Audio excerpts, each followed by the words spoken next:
Okay.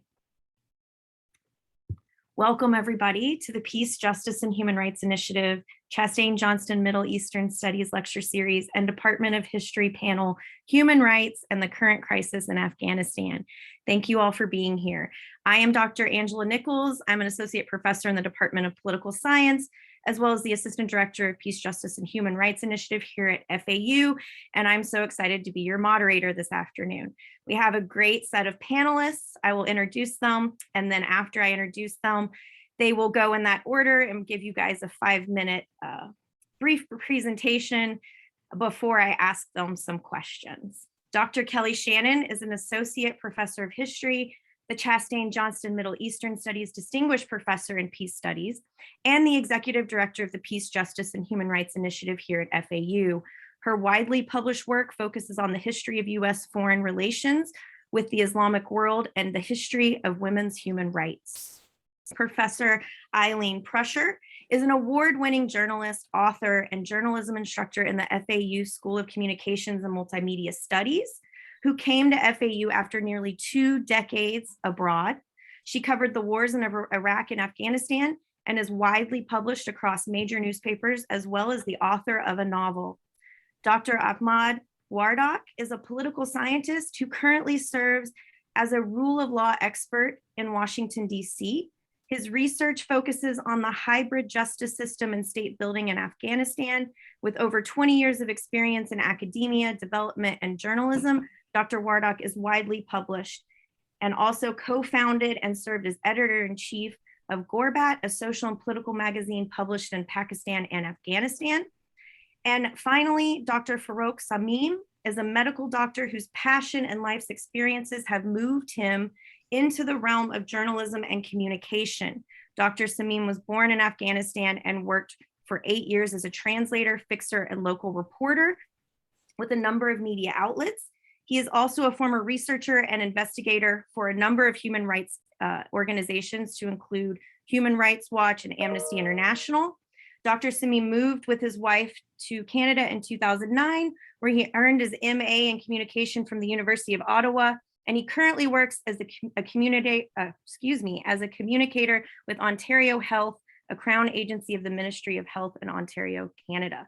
So welcome, we have such an outstanding panel for you today, and I will now turn it over to Dr. Kelly Shannon to begin. Great, thank you for that introduction, and thank you all for coming. A lot of Americans don't really know who the Taliban are or where they came from. So I'm going to give you a very brief overview of Afghan history to give you some context for today's discussion. The Taliban developed in the mid-1990s in the context of war. At that point, Afghanistan had been at war for about 15 years. So historically, the country had been fairly stable politically through much of the 20th century, but the trouble started in the 1970s when the Prime Minister Daud Khan staged a coup that overthrew the king, who had governed the country for the previous several decades. This was an unpopular government. It led to instability, and that created an opening for the Afghan Communists to seize control of the country in 1978. The communists were a small minority, but they were organized and they were supported by the Soviet Union. However, they were deeply unpopular. And when they took over the country, it sparked a rebellion movement where various factions of rebels came together to resist the communist government. Collectively, those rebels were called the Mujahideen. Those groups fought the communist government. And within a year, by 1979, it looked as though the communist regime was on the brink of collapse. So the Soviets decided to intervene and invade the country in December of 1979. That decision led to 10 years of brutal, bloody warfare that led to the displacement of many Afghan civilians and to brutality against Afghan people. In that war between the Mujahideen and the Soviet Union and communist government, the United States provided covert support for the Mujahideen. Eventually, in 1989, the Soviet Union withdrew from Afghanistan in defeat. But the war between the communist government and the Mujahideen carried on until 1992. That's when the Mujahideen finally defeated the communist regime and took control of the country. Unfortunately, that did not bring peace to the Afghan people. Almost immediately, the various warlords who led the Mujahideen factions turned on one another and started another civil war for control of the country. It was in this context that the Taliban developed. The group was founded by two veterans of the Soviet-Afghan War, but the majority of their members were young men who had grown up in the refugee camps in the neighboring country of Pakistan and who had learned an ultra-conservative version of Islam in the refugee camps' religious schools. These young men were also mostly from the Pashtun ethnic group. There are many, many different ethnic groups in Afghanistan, but the Pashtuns are one of the larger ones. The Taliban, when they developed, cast themselves as the saviors of the Afghan people. They promised to end the brutality of the Mujahideen warlords who were carrying out all kinds of human rights violations against the Afghan civilian population. And the Taliban promised to restore peace and stability to the country. So when they started to take territory in the country in the night, please mute yourself, thank you. When they started to take territory in Afghanistan in 1994, a lot of Afghan people welcomed them because they promised to bring peace that the country hadn't had in quite some time. Unfortunately, once the Taliban took control of an area, it became clear that they were just as oppressive, if not more, than the Mujahideen warlords they sought to displace. They finally gained international attention when they seized control of Kabul, the capital city, in October of 1996. And in response, the international community almost universally rejected the Taliban as the legitimate government of Afghanistan because of the human rights violations they carried out against the Afghan people, in particular, their oppression of women. So only 3 countries recognized them. That was Pakistan, the United Arab Emirates, and Saudi Arabia. So the Taliban ruled Afghanistan basically in isolation from 1996 until the start of the US war in 2001. And of course, the war started in late 2001 because of the 9/11 terrorist attacks. The Taliban, who were not the Mujahideen, a lot of Americans get confused about that, but the Taliban had given safe haven to the Al-Qaeda terrorist network that had carried out the 9/11 attacks. So the US invaded to punish Al-Qaeda, to punish the Taliban. And then as they invaded, they said, you know, while we're at it, another war goal is the liberation of Afghan women from Taliban oppression. So I'm going to leave it here. There's a lot we could talk about the war, about human rights policies, about Afghan women that I'm sure will come up in the conversation that we're having today. But I wanted to just give you that brief background as a starting point. So I'm going to stop and turn it over to our next speaker, who is Eileen. Good afternoon. Nice to be here. And Dr. Shannon, that was a great introduction and kind of review of a little bit of important background on Afghanistan. I'll tell you a little bit about my background and how I got involved in reporting on Afghanistan and caring so much about Afghanistan. I first went to Afghanistan shortly after 9/11, and I really went with my heart in my throat, to be honest. I grew up in New York, or the New York area. My father was an engineer who dealt with the design of skyscrapers, and I personally knew people who died in the Twin Towers.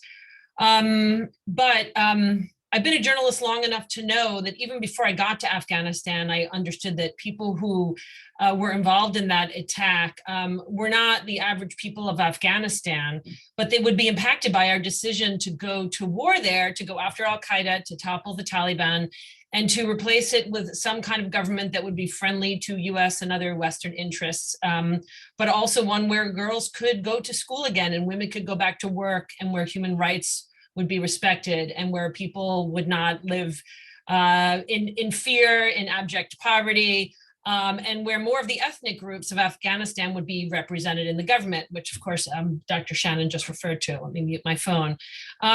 So the reason for going to Afghanistan nearly 20 years ago, may have been understandable and even virtually inevitable following 9/11. But the question was, what would come next? And for me, as a journalist and an American, the question was, what would my government be doing in my name, in our name? And that's what I went to find out. And it really felt like a call to duty of sorts. And I kind of had to justify it to family and friends by saying as much. And I recall myself saying, both verbally, and I found some old writing of mine, that I thought that this would be my generation's Vietnam. And I wasn't aware of how chilling those words would sound to me 20 years later, and that ultimately we'd spend far more time in Afghanistan than America spent in Vietnam.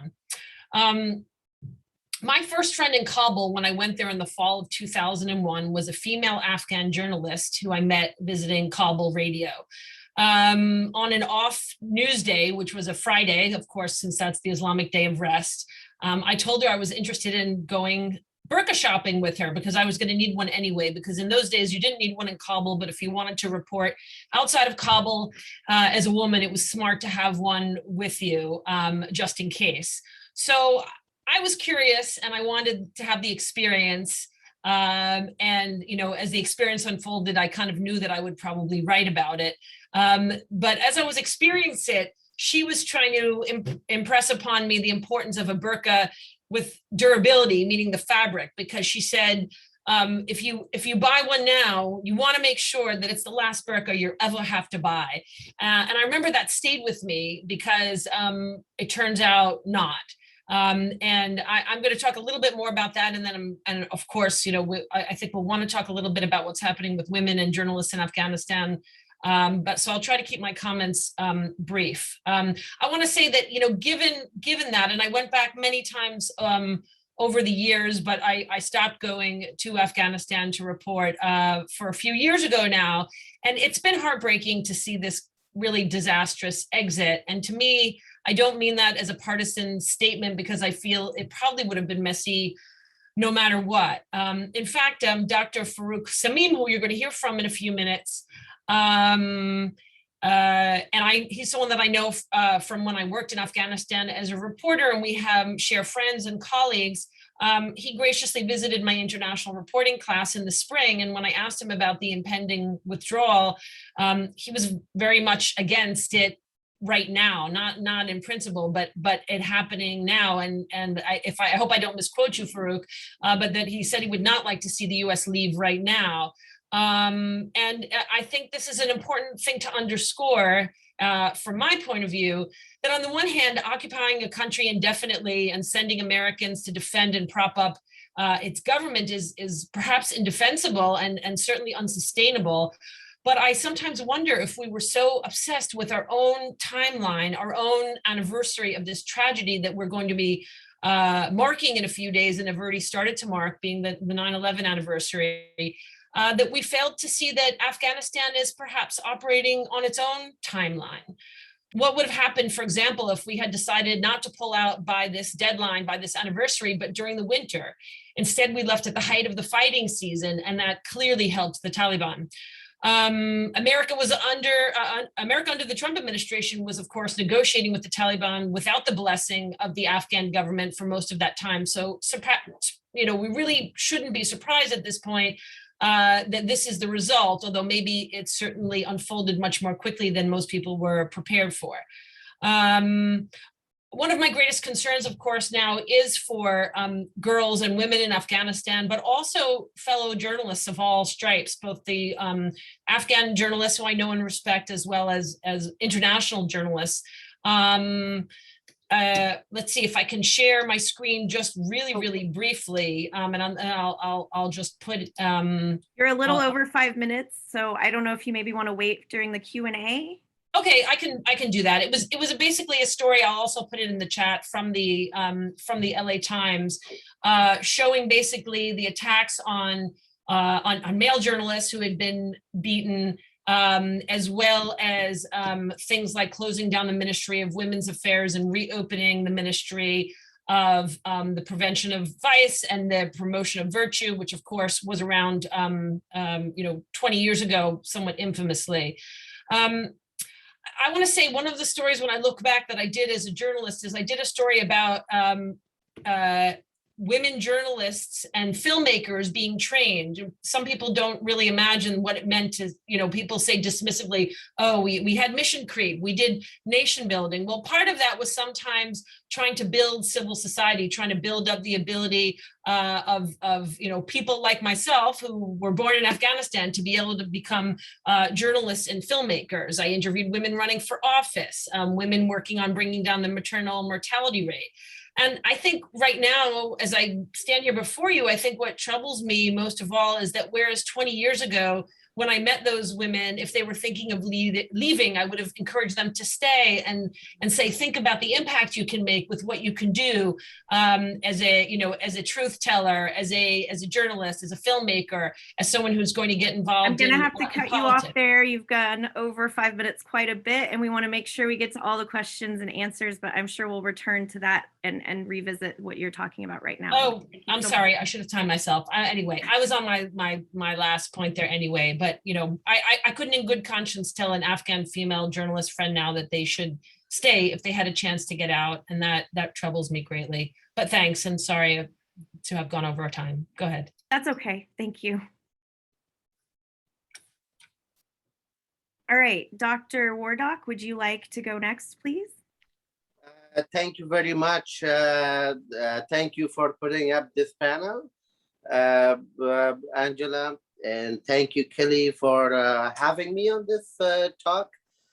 I think if I was given the task to actually speak about what went wrong, what could have we done differently, and why did we fail miserably in Afghanistan? We all saw the airport images. We all saw the sacrifices of American lives gone in waste. Speaking of the civil society, democracy, constitutions, the liberalism, freedom of media, freedom of individualism, and all those are now a history. The Taliban took over at the cost of collapse of the liberalism. In a way, liberalism failed in Afghanistan. And whether it will have consequences to the rest of the world or to the fate of liberalism as a solo ideology, that will be discussed in greater details in academic conferences. But allow me to take the opportunity of this intellectual platform to speak freely on what went wrong in Afghanistan. There are three sorts of political and economic ideologies around the world, from Islamism to Marxism and to liberalism, right? They all came to Afghanistan, but we failed to actually adopt these ideologies in Afghanistan. In other words, we didn't have the capacity in Afghanistan to digest these foreign thoughts and foreign ideologies. That's why they've always been resisted internally. So that's exactly what happened during the past 20 years. I think the military institutions in the United States, Pentagon, the army, they didn't fail. They fought bravely. The individual soldiers fought bravely. So did the Taliban fought bravely. However, what actually the gap or the failure, if I could be so much frank, is the failure of or the poverty of our intellectual and the poverty of our knowledge of Afghanistan, of what works there. For example, modernity modernity came to Afghanistan at the cost of alienation of traditional values, traditional justice system, traditional mechanisms of bringing peace. So everything was brought through European model of state system. And even these, so in a way, the US invasion in Afghanistan could not be justified for Afghans. It couldn't get a grassroots support in Afghanistan. So I think that's what went wrong. And I see that the Taliban are now committing exactly the same mistake yet again. For example, they are bringing Sharia, and Afghans don't have any problem with bringing Sharia. But the only major problem is that they are bringing the criminal justice system of the Arab cultures, which dates back to 1400 years. And I think this will be a significant challenge for the Taliban if they did not incorporate the jirga system, the jirga mechanism of resolving dispute resolution, which is much more reconciliatory, which is much more time effective and efficient in terms of economy. For example, in Afghanistan, we don't have big cities. The concept of individualism and state system doesn't work. The concept of, because we don't have everywhere, the family unit is very strong. The tribal network is very strong because of lack of metropolitan areas or exchange of ideas, businesses, and so on, other than Kabul. Kabul is the only metropolitan area. So across the country, people are family oriented, people are tribal oriented, and the criminal justice system of Sharia will fire back on the Taliban, and they will lose any sort of grassroots legitimacy if they did not incorporate the Shura and Jirga system for bringing about peace and justice. Great, thank you so much, Dr. Wardock. Dr. Farouk Sabeen, would you like to go now? Thank you so much, Dr. Nichols, Dr. Shannon, Professor Prusher, and for inviting me. Thank you for this opportunity and this timely discussion about Afghanistan. I guess there are very few people, there might be very few people in the world that they don't know what the situation is in Afghanistan, the total exodus, the miseries that our people are going through, and the brain drain that's happening right now. That is all the consequences of some of the things that I will point to, that I will mention. My talk would be based on experience as a reporter in Afghanistan, based on that I have lived most of my life in Afghanistan, and I know that cultural setting and the social makeup of the society. And I have covered many stories during this past 20 years.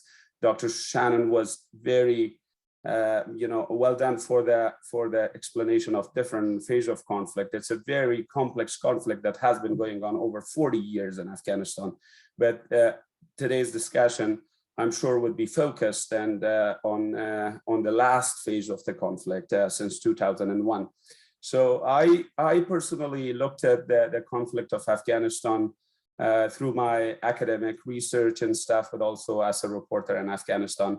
I want to mention a few things that contributed to the situation. I'll start from the onset. Some people call it an American invasion. Some people call it, I would be very frank in what I hear as a journalist, because calling it a liberation and calling it an invasion solely is not a good idea. So people look at it differently. From the onset, there were many mistakes that made by the international allies led by the United States of America. For example, you know, the money that they are talking about, trillions of dollars. First of all, you know, I personally believe, and a lot of people in the world believe, that 90% of these people, this money was spent on military operations and military solutions and stuff, and only 10% maximum went through the aid money that was spent on Afghanistan. And that was a mistake. That was a total mistake. That was a country, a war-torn country, that we should have paid attention more to the humanitarian aid, education, building of infrastructure, and all those things. The other mistake by the international allies, I would come to the mistakes of the government of Afghanistan, the two governments of Afghanistan, but first about the Americans and the international allies, their reliance on indigenous forces. Obviously, in armed conflicts, you rely on some sort of indigenous forces, whatever they are, to gain the foot ground for you, but relying on the same corrupt warlords who were behind the miseries and difficulties and poverties and everything in Afghanistan in long term was a big mistake by the United States and the international allies. All those people that they have escaped now, and they have access to a lot of money, to luxurious life, but they left Afghan people alone. They were the ones that the international community relied upon. Aid money was spent, but based on my research, and I looked at it, so a lot has been done. We have gained a lot, but we could have gained more, much more than this. So the money that was spent, I really appreciate what Dr. Wardak mentioned, that everything was a Western model copy and paste of in the Afghan society. I talk to people that they complain to me that the aid money that's coming is not focusing on their needs. I'll give you a short story. In southern Paktika province, for example, a bunch of PRT, Provincial Reconstruction Team, these teams that were funded by the American military, they were building a daycare, and it was in a time that there was only one female reporter, a female worker for the government there, and the family of that female worker lived in Kabul. There was no children to be taken care in a daycare. Instead, people said, you know, we need a school, we need something else, we need an irrigation canal, but that money was spent that way. That's just an example of that. Another problem was the regional competitors in Afghanistan. Everyone had their proxies. India, Pakistan, Iran, you know, Afghanistan was the competition ground. This thing was not paid attention by the international community and by the US forces as a leader there. So Russia, Iran, China, everybody intervened. Everybody had their proxies. Everybody had their intelligence services active there, and they were creating problem, and they were part of this vicious cycle of the Afghan conflict. So corruption in the government, you know, always the money was given by the international community unconditionally, dumping so much money in Afghanistan, in a country that there was no infrastructure to spend it, was not a good idea. So conditional money, there was no conditional money for them. If they put conditional on the Afghan government, if they asked for accountability and transparency from the Afghan government, this thing that we are facing, we wouldn't have faced. And that was another reason. I hope I will not go beyond the 5 minutes. If I do, please stop me. There are a few things that I want to mention. Propaganda. You're at 6 minutes already, Dr. Samim. I put it in the chat. Okay. So just one more point, you know, that relates personally to me as a communicator. The propaganda war was a big part of the failure in the Afghan conflict. When things were done, you know, the intensification and downplaying was not properly done by the international allies in the government of Afghanistan. So good things were done, but they were not messaged properly to the people, and bad things, you know, done by the Taliban, it was not intensified by them. So a big failure in communication war, I should say, not the propaganda war, and we fell to the propaganda war of the Taliban. I will mention some other points later, but you know, this has been my experience, and we are as Afghans, that's very, very unfortunate with this symbolic withdrawal, that because 9/11 was the time that we went in Afghanistan, and 9/11 should be the time that we should leave Afghanistan. That was very, very unfortunate, and this was irresponsible. And as Professor Prusher mentioned, yes, I have that opinion, and I still believe that it was irresponsible withdrawal, and this caused this exodus and this misery in Afghanistan. Thank you. Thank you so much. Now I have a couple of questions for each of you before I move on to some questions for the whole panel. I'd like to start with Dr. Wardak. You mentioned some challenges that the Taliban faces in your comments a few minutes ago, especially about the criminal justice system. But I'm wondering if you could elaborate, especially with regard to broader human rights, what kind of challenges the Taliban is going to face domestically and internationally as they are now in power of a country that maybe most of the countries in the world won't recognize.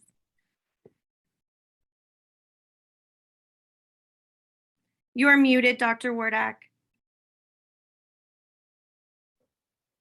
Okay, I'm sorry. Can you hear me now? So Yes. yes, the Taliban are in deep challenges. They are actually, they are just good for fighting and capturing territories. They don't have any experience of how to run a bureaucracy. They don't have experience on how to maintain law and order. The task force, unfortunately speaking, and frankly speaking, they are just trained to kill. But they haven't been trained on how to respect a dignified life. So I think that's a huge challenge for the Taliban to shift internally, not even externally, not even the provision of security and law and order for the rest of the population, for their own 60, 70, or 80,000 fighters, how to shift their mentality from a warmonger mentality to a peacemonger mentality. That's number 8. The number 1. Second, they have challenges of how to attract international support and international recognition, because without international recognition, sanctioning, economic sanctions will push them again either to isolation, which can turn the state into a narcotic state and a hub for terrorist organizations from around the world, or move it closer to China, Russia, and then the regional countries, which would shift the whole dynamic of international order, which would expedite the rise of China around the globe, because Gawadir is very deep port. Military ships can come here, sail here. It will actually disable Gulf and Dubai, which is a Western hub. So it will actually shift, expedite the rise of China, both militarily and economically. So if that happened, if the Taliban actually, if the Taliban actually filled the vacuum by getting closer to China and Russia. So in terms of human rights, I should say the Taliban have a very bad record of human rights, beating of women, not allowing women to go to school or to be part of the community or work, undermining their rights in a very aggressive manner, was only in their own eyes legitimate or justified, actually, in their own sayings, that we've ended the civil war, we've ended the chaos of the civil war, we've ended the slaughterings of civil war, the gruesome acts of civil war were ended by the Taliban's capturing the entire country, which people very welcomed them. And their white flag actually indicated a peace. So that's how they were sold. But excuse me. However, now Afghanistan is different. Now the social capital is different. Now the civil society is different. Now, like when I was teaching at UConn or Coast Guard Academy, I would ask students or cadets, how old are you when 9/11 happened? And they would remind me how time flies and how fast I get old. Believe me, like it started from, I don't know, I was 12, 10, and then it ended up, I was in kindergarten, garden, or I don't remember. Or I wasn't born. So with that being said, there is a new generation in Afghanistan that don't remember the Taliban.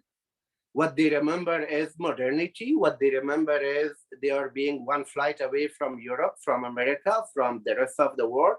What they remember is they are 24/7 connected through cell phones, social media. What they are connected to is they are walking around Sharana, Wazir Akbar Khan, the city. And so there's a huge, vibrant civil society within Kabul, which actually is the melting pot of ancient civilizations from Mughals, the Mughal Empire, for example, Akbar Khan. Kabul was the capital of Mughal Empire, and then his son Shah Jahan moved to India.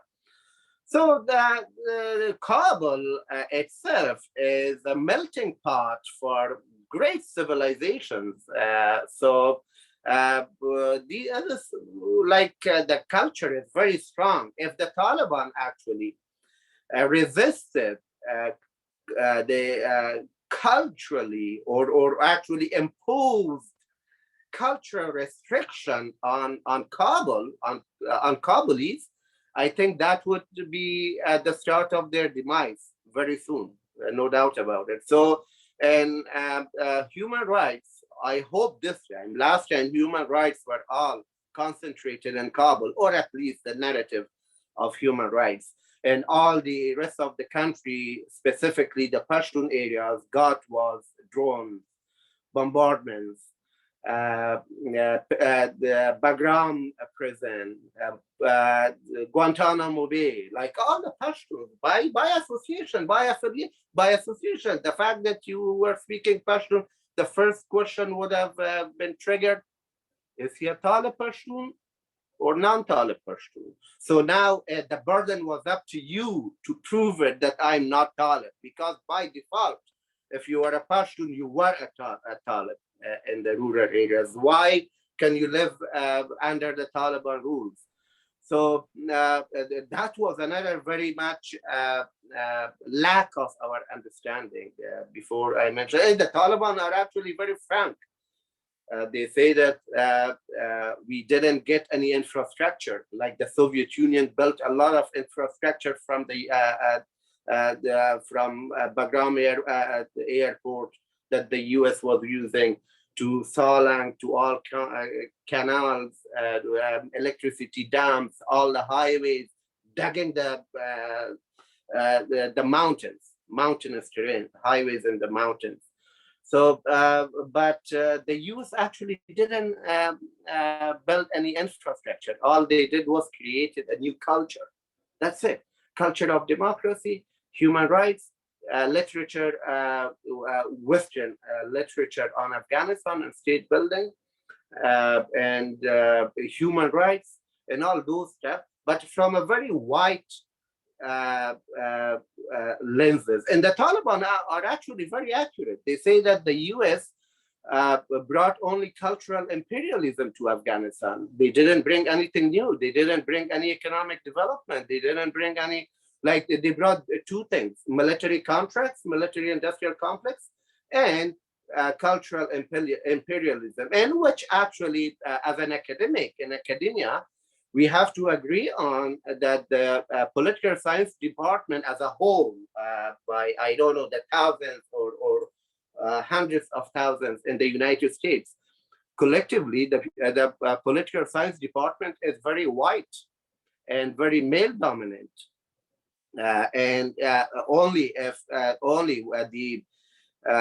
for example, the minorities or inclusivity, for example, right? The concept of inclusivity is focused only on white women, actually, or perhaps a little bit of more on gender, but not Muslim Americans, but not brown Americans. No, they are excluded from this concept of inclusivity. So this, I think we have to think internally within ourselves, in our own departments, that how can we be more liberal in terms of resolving these poverty of our knowledge, the poverty of the entire literature on Afghanistan is from British colonial literature. So the entire academia in the United States rely on that old literature, which is very biased, so I think there's a great deal of homework that we as academics and policymakers need to be doing in studying the Taliban in a more neutral way. Yes, they are now in the pocket of Pakistan, no doubt about it. The entire Afghanistan portfolio was handed over to Pakistan. But I think there's hope that at least the Kandahari Taliban, the Quetta Shura, will man up, and they will they will act more national, and they will protect the dignity of Afghans. And they are the founders of the modern Afghanistan. Ahmad Shah Abdali, through Hamid Karzai, all the kings, all the presidents, they've come from Kandahar. And the source of traditional legitimacy actually comes from Kandahar. So we all hope, I personally hope, that they will man up once they are more independent. They will not allow neighboring countries or Pakistan to, or Saudi Arabia even, to manipulate Sharia law and undermine the traditional values of the Sharia. So I don't know. Dr. Wardak. Yeah, it's very, I appreciate how you've raised those concerns about not only the human rights performance of the Taliban, but also the human rights performance of the US while we were there in the country and the complexity of it. Thank you so much. I'm sure you could talk for the rest of the panel just on that alone. You brought up a subject that I want to turn to now and ask Dr. Kelly Shannon about, and you spoke a little bit about the human rights of women and girls in Afghanistan. And Dr. Shannon, I'd like you to speak a little bit about how the US came to care about women's rights in Afghanistan, and further, how will the withdrawal impact this concern? How will that change our relationship? Great question. Thank you, Dr. Nichols. I want to start by just saying that women's rights in Afghanistan historically had run the gamut. There was a homegrown indigenous women's rights movement dating back to the 1910s. Queen Soraya was in 1919 was a big proponent of women's education, for instance. And then more recently, groups like the Revolutionary Association of the Women of Afghanistan resisted any group who oppressed women, from the communist government to the Mujahideen to the Taliban. So it wasn't simply a Western imposition, but women's rights varied according to the ethnic group they belonged to, whether they lived in the city or a rural area, what time period they lived in. And for the United States, women's rights really became an issue during the Bill Clinton presidency in the 1990s. Women's situation in Afghanistan had been declining during the Soviet-Afghan War. People were displaced, women suffered from the violence of war, they lost family members, they lost economic support. And then when they would go to the refugee camps in Pakistan, sometimes they would encounter men who imposed more radical versions of Islam on them than they traditionally had practiced in their home villages. And the US wasn't particularly interested in this or in women's rights globally, period, until the 1990s. And that's because the Bill Clinton administration came in with a new mindset and started to focus on issues that the US had ignored before, especially women's rights when it comes to foreign policy. But for the Clinton people, it was a global fight for women's equality. Women's equality had to be pushed at home They recognized that the United States was not a paragon of gender equality. They recognized that Americans did not have all the answers for what people in other countries should be doing. They tied women's rights to human rights, and so kind of made it more of a universalist project. And they worked with women's rights activists from around the world to push for women's equality everywhere. And something that's very important, I think they did, is that they listened to what women in other countries said they needed, and then tried to provide sort of help from the background instead of taking the lead. So with Afghanistan, when the Taliban seized control of Kabul in 1996, and reports started coming out about their harsh repression of women, it was a clear slap in the face to the global women's rights movement. And for American policymakers, it was very black and white. The US had to condemn this, and especially coming from an administration that had worked so hard to promote women's equality in the previous several years, there had to be a US response. So the US condemned the treatment of women by the Taliban. The US joined the international community in not recognizing the Taliban government, specifically because of the way they treated women and girls. But on top of it, the US put its money where its mouth was. And so by the time Clinton left office, the US had given about $200 million in humanitarian and development aid earmarked for the Afghan people. And a significant portion of that went to women's rights organizations and women's rights programs. Of course, this did not, dislodge the Taliban, and women still suffered in Afghanistan, but it was a step towards making a statement on behalf of women's rights everywhere. Where I think the US went awry was after 2001, when they tried to impose women's equality at gunpoint. Pairing a military intervention with women's rights and human rights programs, I think is just a recipe for disaster.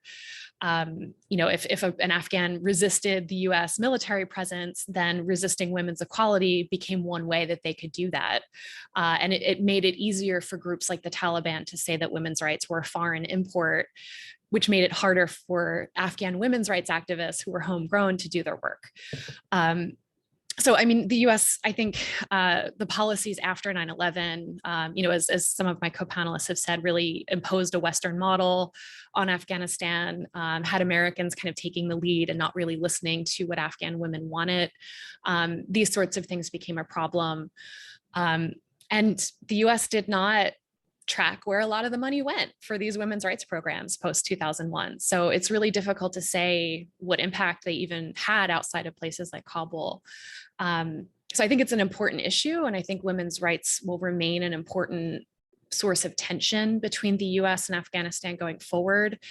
But I think it's really difficult now that the US has left for the US to really do much materially to help Afghan women who are on the ground right now.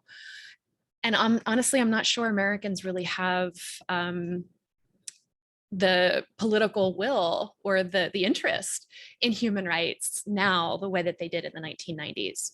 So I'll leave it with that. Thank you so much, Dr. Shannon.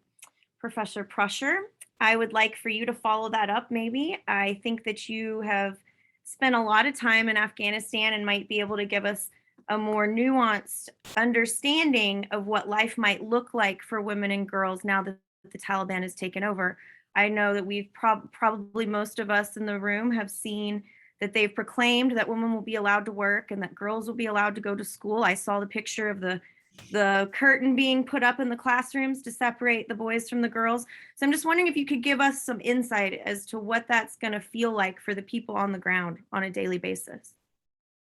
Yeah, well, thanks for that question. I think it's a little bit of a question of where in Afghanistan you live, and sometimes also affected by socioeconomic factors. Do you come from a family, with more, family members who are, have had opportunities, to get college degrees, to, have a, have more educated family members. I know Farouk and I know a few other people like him who are saying, my sister or my nieces have been in university, and I'm wondering, like, what was it for? Are they going to be able to sort of realize their dreams in their various professions. I saw a really interesting report from Herat, which, someone mentioned, and a few of us have mentioned, kind of like, what is life like outside of Kabul, and that Kabul's sort of, the main metropolitan area.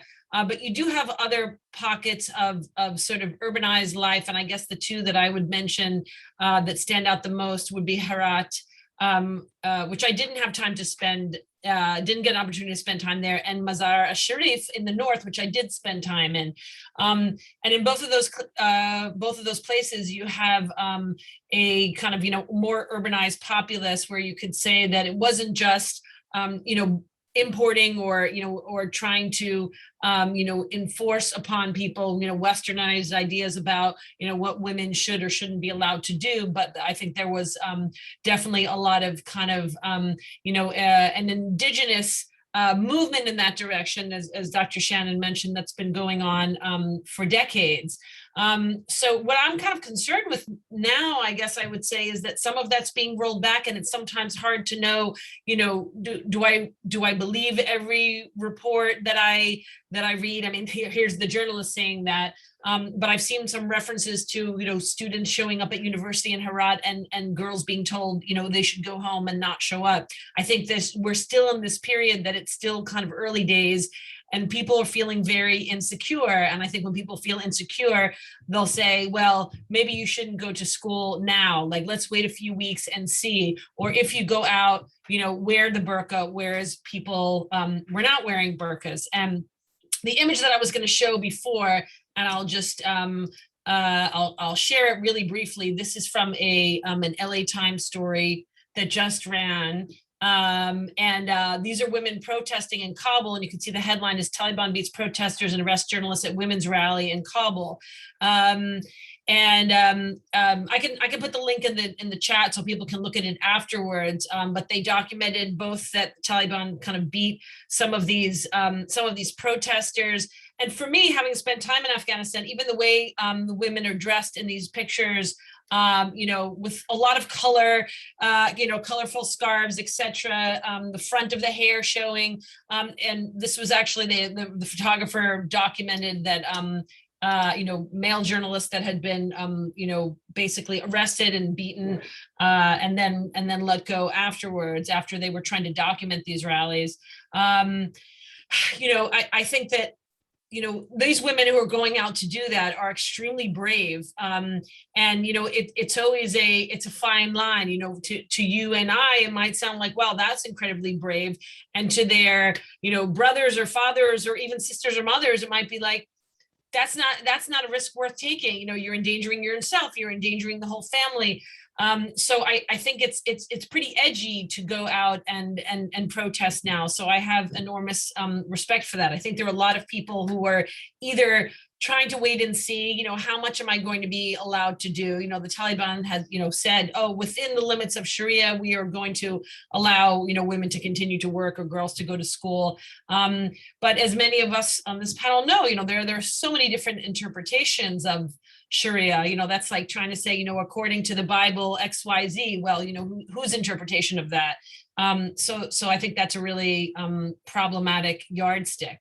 As I was referencing in my other comments, I think that some of the people who are in the most prominent places as women, whether they be in journalism, in academia, in the government, are having to make very hard choices now, which are, could I just take a wait and see attitude and keep a little bit of a low profile?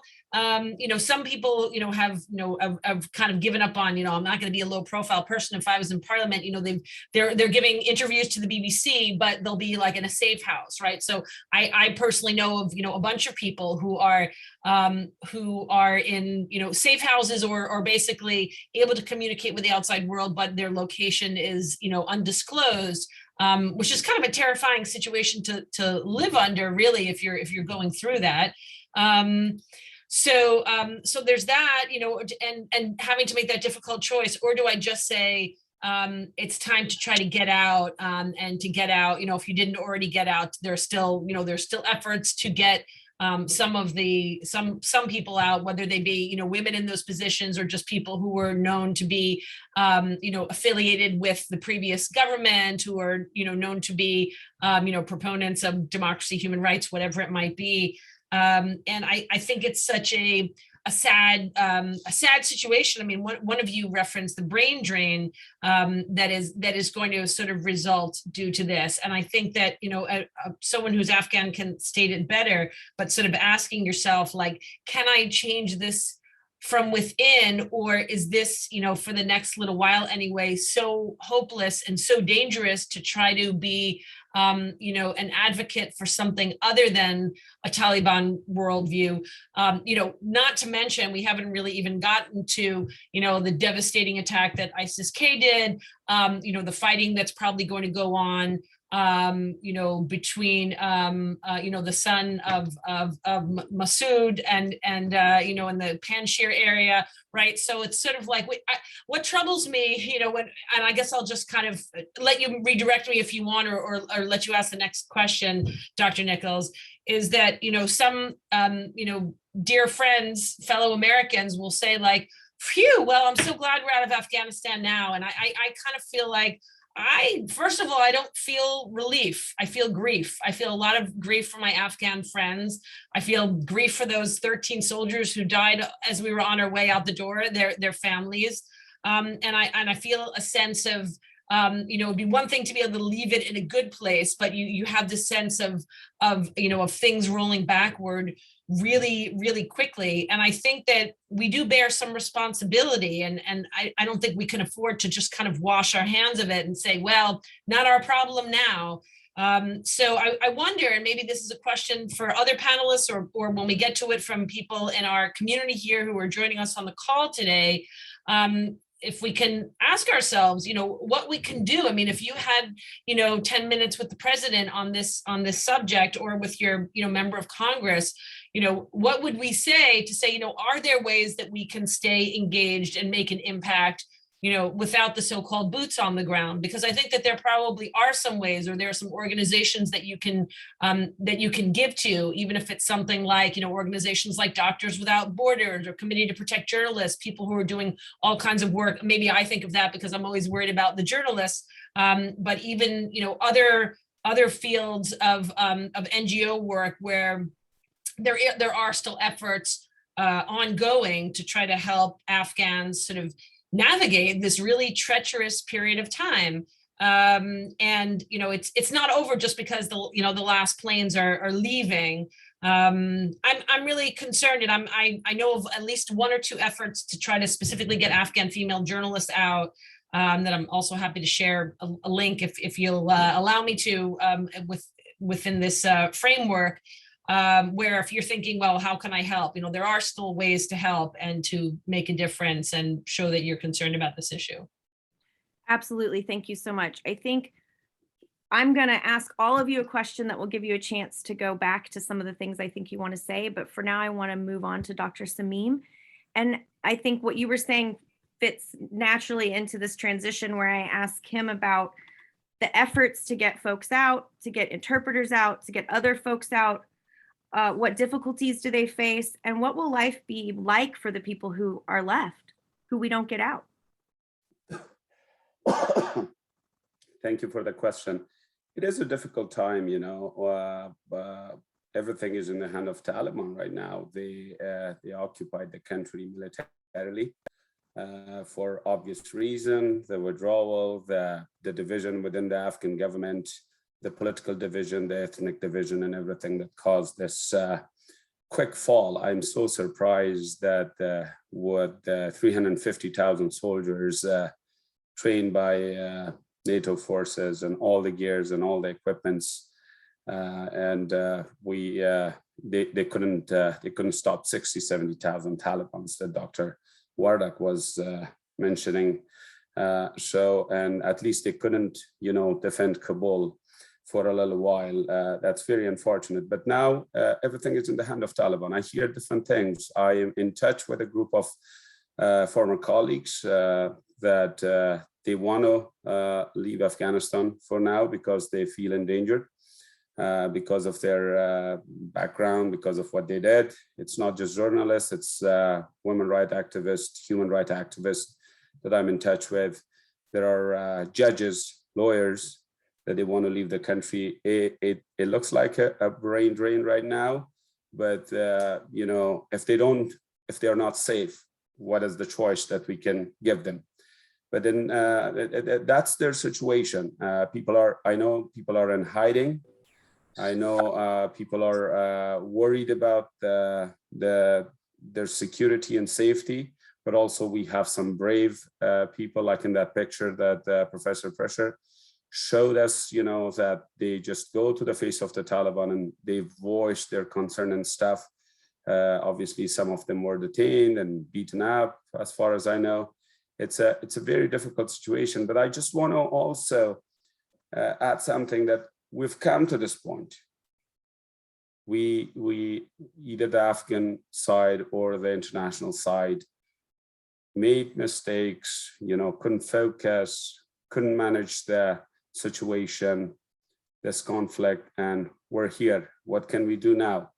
It may sound crazy to some people, but I think if people are suggesting that, I hear some, you know, very interesting points of view that the resistance in the north should be somehow supported against the Taliban. I think it will not result anything but further bloodshed of the Afghan people and further misery and fostering the civil war in the future. I'm not supporting that.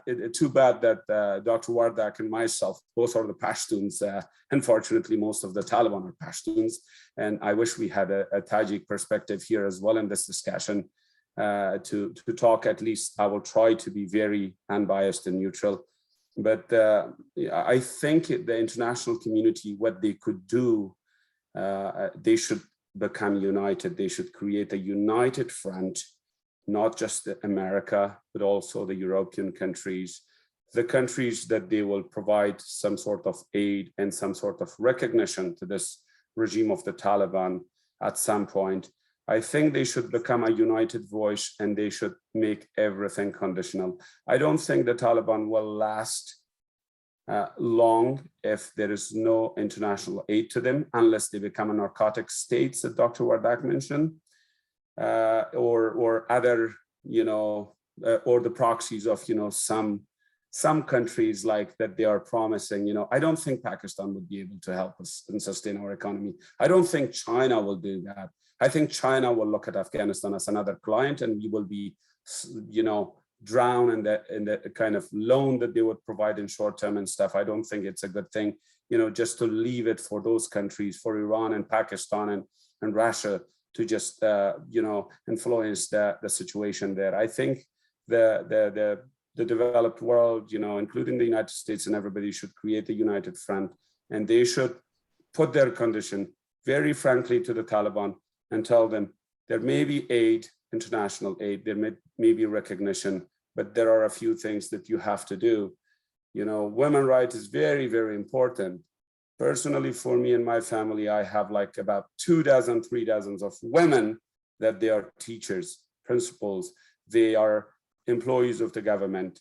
They are, you know, great, you know, they have gained so much, while, you know, the same women, for example, my sister, you know, I might have told Eileen about this, that there was a time in the previous government of the Taliban that I would escort my sister to the office that she used to work in the agricultural bank to get her salary from the Taliban. She would have to wear a burqa and she had to be escorted by a male relative like myself to go there. And now she's a teacher. She's a wonderful principal of the school.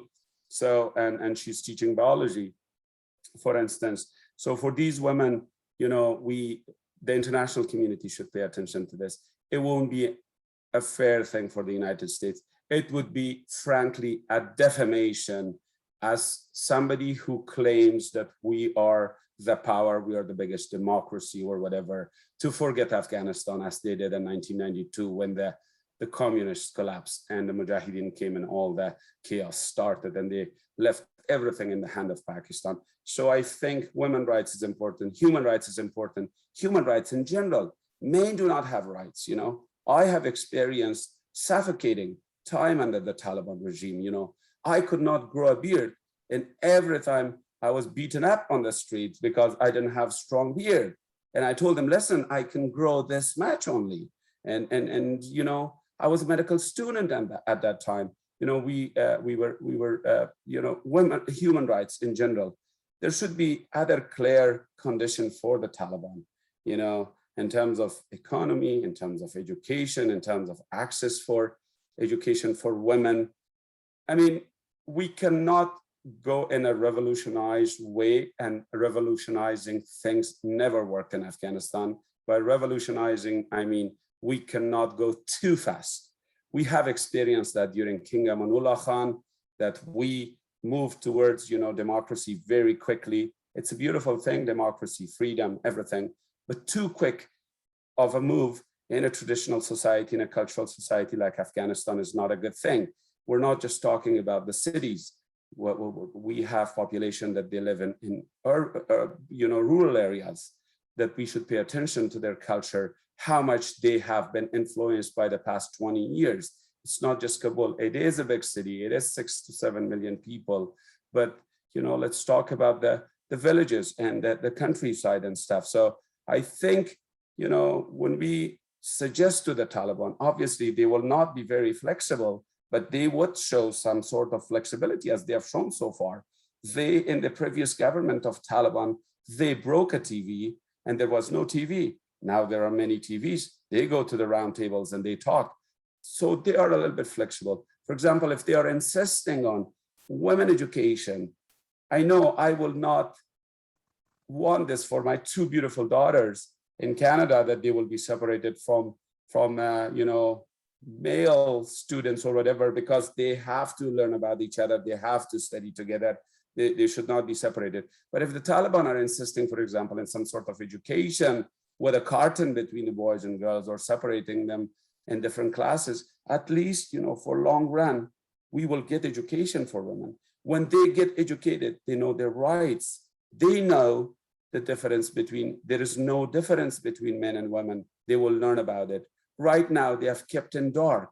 You know, whatever flexibility that we get from the Taliban, we should go with it, as long as we can support women's rights, human rights, economy, education, you know, whatever we could, you know, and in terms of freedom of speech, and no money should be given from no aid, or no recognition should be given to the Taliban for free. So that's what I would add to this. I hope I didn't go too long. Thank you. No, thank you so much. I was going to ask all of you one last question, but we want to move to Q&A with the audience.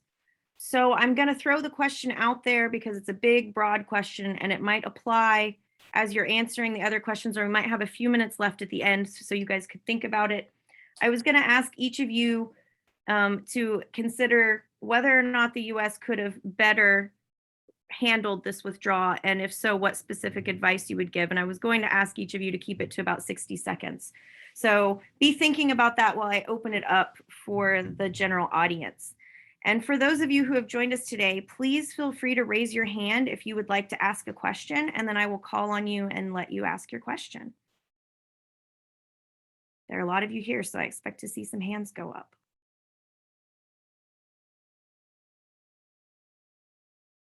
Do you guys know how to raise your hands? All right, Catherine Horan, your hand is up. Go for it. What are all of your thoughts on the American government saying that they would like to support the Taliban in the fight against ISIS Khorasan?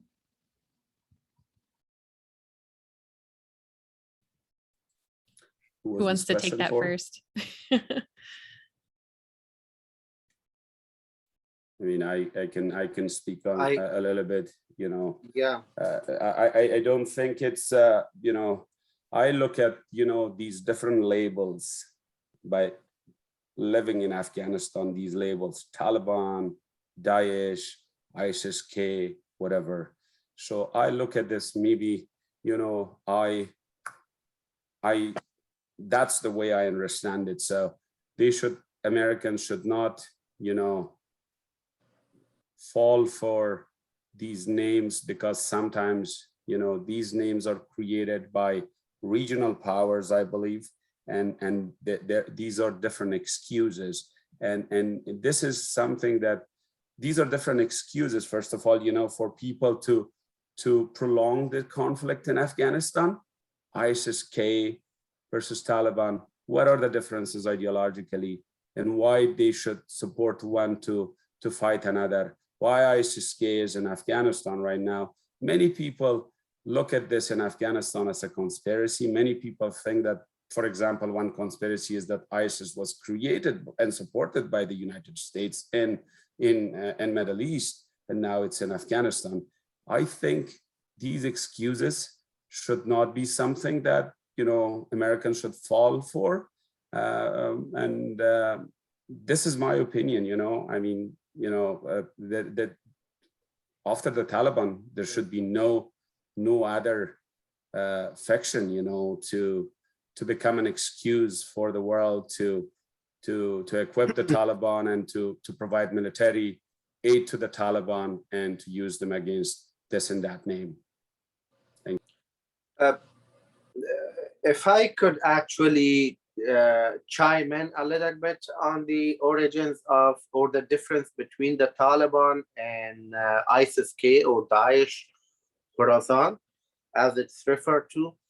So we know how the Taliban were created, or actually they were they arose in Spin Boldak of Kandahar, and then Pakistan or the United States actually saw some interest in them and invested on this movement. So I don't want it. That's a whole different story. But then after 9/11, when Pakistan handed over these very Taliban, that the Taliban enjoyed a strategic depth in Pakistan, like many other jihadist groups, or in fact, probably all of them. So the Taliban also enjoyed very strategic depth in Pakistan.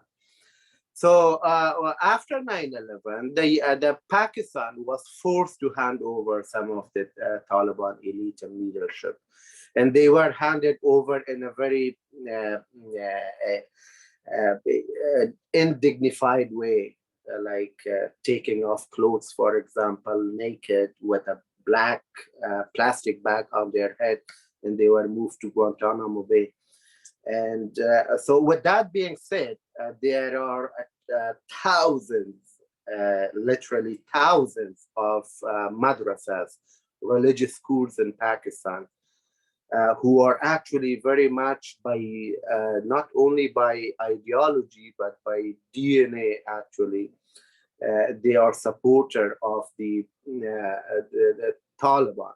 Like they are alliance, naturally, they are natural alliances with each other.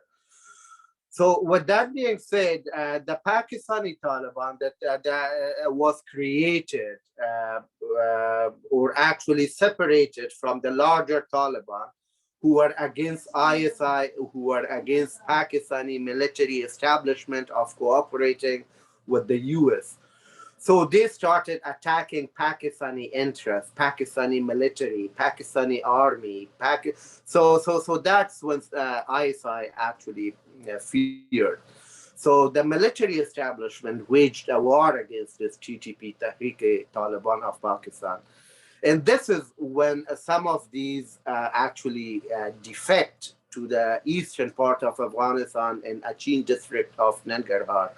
That's where they mobilize, and then they go back and forth to Pakistan, and then this here Pakistan again start investing on them, and then they mobilize here again as a new unit, and this is when we had 2015 actually. So this is when we have ISIS in Syria and Iraq by al-Baghdadi. So here, these Tehreek-e-Taliban of Pakistan and all the former Al-Qaeda members from many Central Asian states, they actually joined together and pledged allegiance to the ISIS, the original ISIS. And they called themselves ISIS Khorasan, ISIS-K. Khorasan is a province of the larger emirate. So the difference, the ideological difference between ISIS and Daesh, and Taliban, sorry, is ISIS or Al-Qaeda or Daesh, they have a universal ambition. They want to turn the entire world Muslim. So there shouldn't be any countries or international borders or sovereignty. There is one nation, a Muslim Ummah. There is one nation of Islam. And all the countries are just provinces, and they have to be fighting against Western imperialism and Western interests around the world in whatever means. So that's the Daesh and Al-Qaeda mentality, which is very aggressive, which is very anti-human and very gruesome pictures that we saw, slaughtering, burning the Jordan military and alive, like in Afghanistan and Kabul, like killing mothers while delivering babies, killing like orphans, minutes old, shooting, so extremely gruesome mentality, and enslaving women, for example. We know about Daesh and Syria, and so they have the same mentality in Afghanistan, and that's not very appealing. The Taliban, however, is a very nationalist movement. The Taliban actually originated. I don't know much about the Taliban, to be honest. I've read literatures, but I haven't been able to personally verify those accounts. But the Taliban, to me, was a very self-starter. They were initiated by tribal elders who actually didn't like the civil war and the way the Mujahideen were going. But then their message of peace was appealing to the entire nation. And that's why the warlords of the mid-90s, they couldn't resist this narrative. So now, Dr. Wardock, I hate to cut you off, but we're running out of time and we want to get to a couple more questions. Sure. Thank you so much. I know Dr. Shannon wants to quickly address this, and we'll move on to the. Yeah, absolutely. Super quick, because I know we're running short. I would say I absolutely oppose the US providing, allying itself with the Taliban. And if the US does, it shows that policymakers have learned absolutely nothing from the history of US foreign policy. Dating back to the Cold War, the US has intervened in multiple countries, has backed groups in proxy wars without really knowing anything about the country or knowing who they were backing. And almost universally, that's led to more problems than it solved. So I would say, it would show a real lack of, self-reflection if the United States were to turn around and say, well, we fought the Taliban for 20 years, but let's back them because now we don't like this other group. I just think that'll cause more problems for the Afghan people, and that should be avoided. Okay, so let's keep going with questions from Okay, great. the audience. Ivan, Yep. you've had your hand up for a moment. Would you like to ask your question? Yeah, my question is general for everybody, because what the general people now is asking is, how's this going to be a problem for America? How the American people is thinking about the way we handle, or the way the government handle Afghanistan. If we may have to come back in the future, how is this going to affect the re-election of the president, for example? This is a couple questions I've been hearing around, like the people is asking themselves, we have to come back at some point, we handle the situation in a good way, or how's this going to affect in the future? Actually, the Dr. Wardoff was talking about the Arabian justice system. And my question is, what that means with this justice system of the Arabian world? It's like two questions. Okay, so I did actually got your Ivan, right? Thank you for your question, Ivan. I did get the last question, which was talking about the criminal justice system of the Taliban, but I couldn't get the first portion of your question, sorry.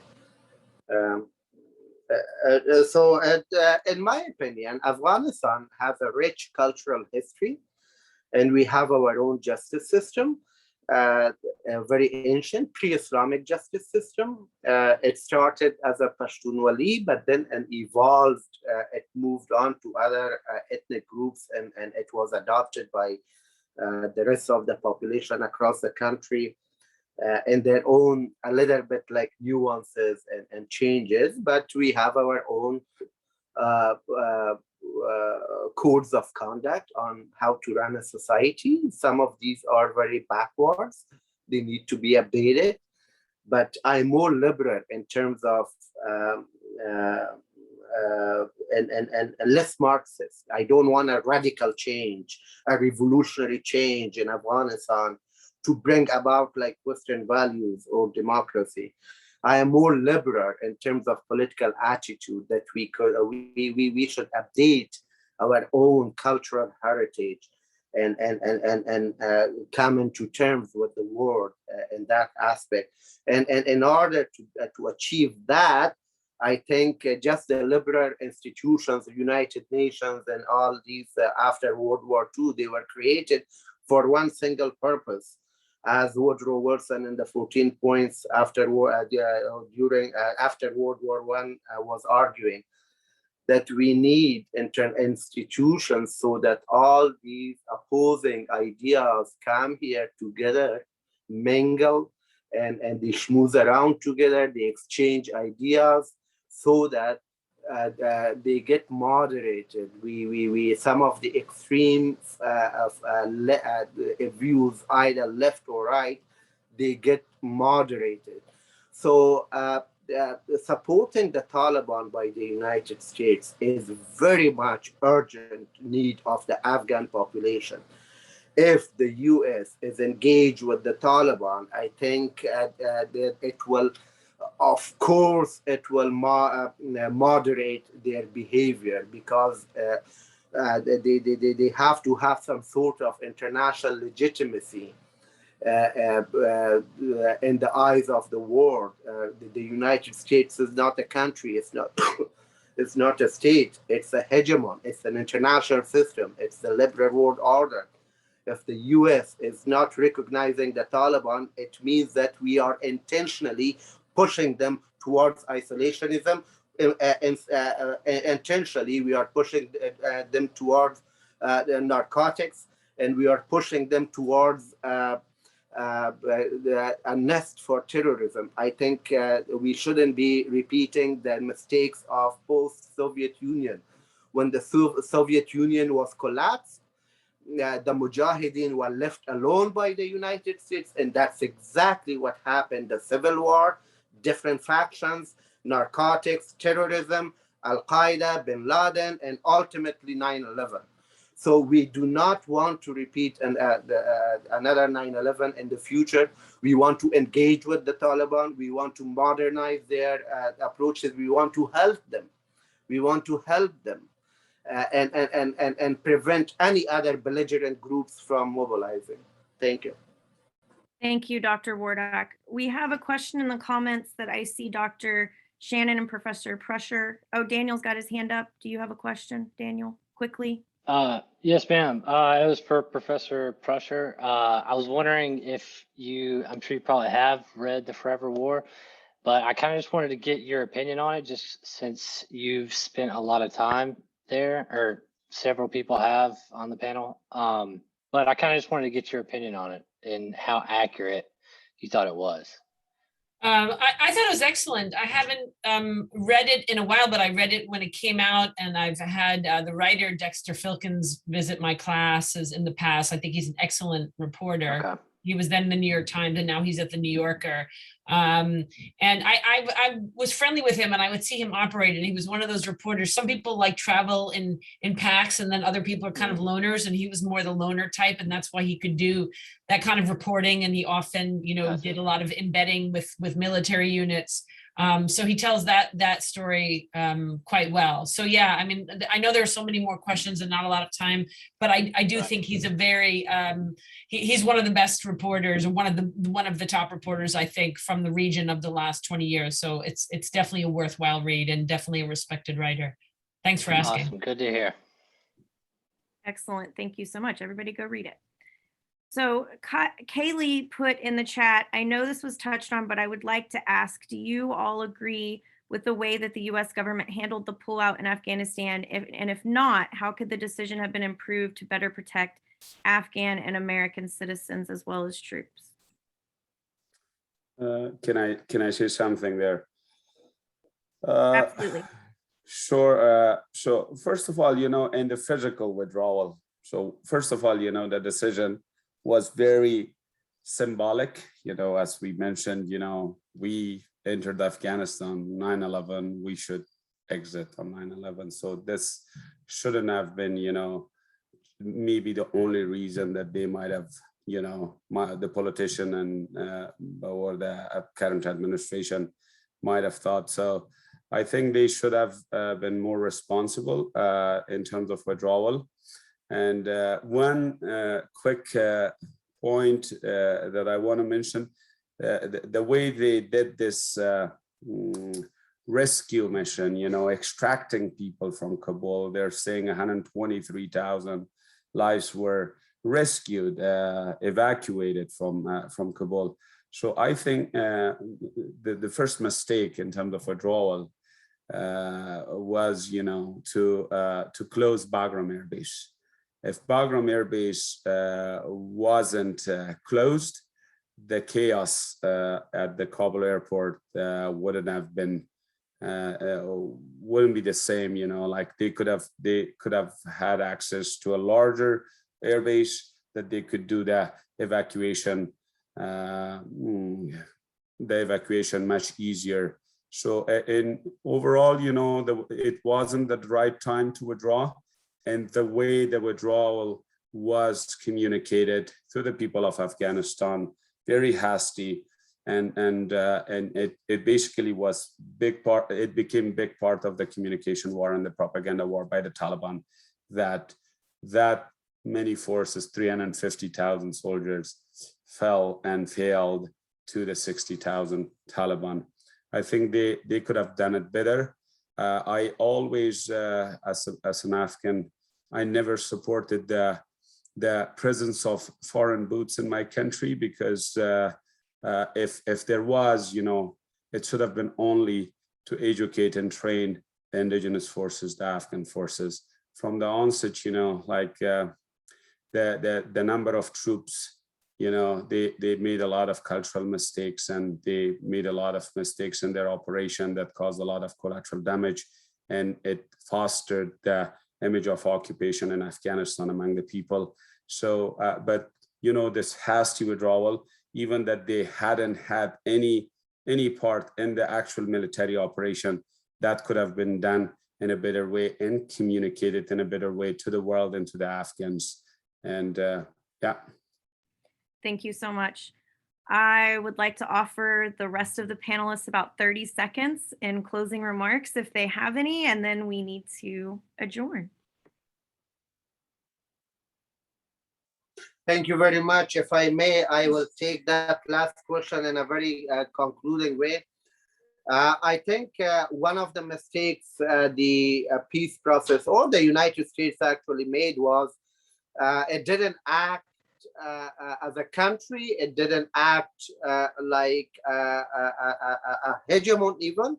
The whole peace process came down to two personalities, both Afghan Americans, both roommates in Beirut, both actually had a lot of emotions, a lot of histories, they brought a lot of baggages, Ashraf Ghani and Zalmay Khalilzad. So that ruined the whole process, and that personalized the whole peace process, and that actually caused the collapse of the regime. But the State Department, specifically Antony Blinken, right now needs a lot of help. Like he's now receiving these briefings with no knowledge base to actually process that. So I think the State Department, the Biden administration needs help right now. Thank you. Thank you. Eileen, do you have anything? I guess I would just reiterate, we've been hearing, Blinken and other State Department people say we'll judge the Afghan government, or let's say the Taliban government, I should say, would be more appropriate, by their actions, not their words. And I think we have to hold to that. But then, what the question is, what will we do then if if things continue to get even more worrying? What's going to be the impact? What means will we have? What carrots, if not the stick, then what carrots do we have to give to incentivize this? I guess one thing we touched on very briefly was the nature of the government being basically a Pashtun only government and not being inclusive. And I think that's a sort of a kind of a baked in problematic government that I don't know can hold over time if there's no inclusivity. So I guess I would just say, though it's not so easy to do, let's try not to, lose all hope and just kind of like wash our hands of it and say, can't help, can't make a difference, because I think that's kind of the worst thing we can do right now. And the voices that I hear within Afghanistan are saying, please don't do that. Please don't kind of like wash your hands of us, America, and think, you did what you could, and 20 years passed, and walk away and not paying attention to it anymore. I feel as a journalist, sometimes we didn't get enough coverage of it in the main, on the front pages and on the evening news. So I hope we can somehow keep a spotlight on what's happening there. And I hope you as a community will keep paying attention to these issues. Eileen, just 15 seconds. I promise I won't take longer. So yes, one thing that's very important for the international community to put pressure on the Taliban is the political and ethnic division that exists, and that should be changed to a cohesion. And it is not working. Afghanistan is a diverse country, beautiful ethnic groups, beautiful cultures in terms of religion, in terms of ethnic group, in terms of languages. I don't think one ethnic group, even the largest, which is the Pashtun, would be able to run the country. We are part of a beautiful garden, and this garden should reflect in the power circle at the top. Thank you. Thanks. And I just want to support what my co-panelists have said. And I think, it's important for the United States to be held accountable for its part in creating the mess that exists right now. And Afghanistan's looking at potentially economic collapse, a looming food crisis. We're in the midst of a global pandemic. And all of these things are leaving aside the fact that the Taliban historically and recently have committed human rights violations against women, against journalists, against religious and ethnic minorities like the Hazaras.